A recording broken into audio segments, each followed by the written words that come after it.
Hi friends, கேவுர் கொழுக்கட்டை எப்படி செய்யுதுன்னு பார்க்கலாமா? இது ஒரு ஹெல்த்தியான ஃபுட்டு ஃப்ரெண்ட்ஸ். பிள்ளைங்களுக்கெல்லாம் நீங்கள் செஞ்சு கொடுங்க.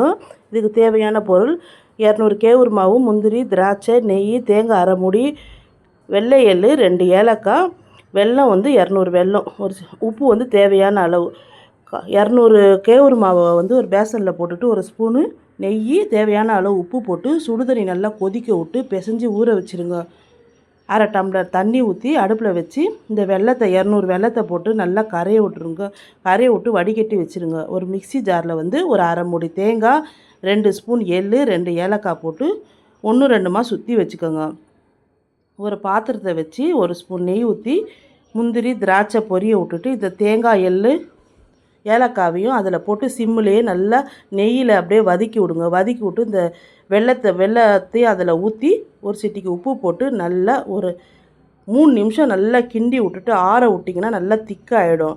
இந்த அச்சில் இந்த மாவை நல்லா அமுக்கி இந்த மசாலாவை உள்ளே வச்சு ஒரு இட்லி செட்டில் தண்ணி ஊற்றி கொச்சோன்னும் இட்லி தட்டில் நெய் தடவி இது உள்ளே அதை வச்சு நல்லா வேக விட்டிங்கனாக்கா அருமையான கொழுக்கட்டை ரெடி.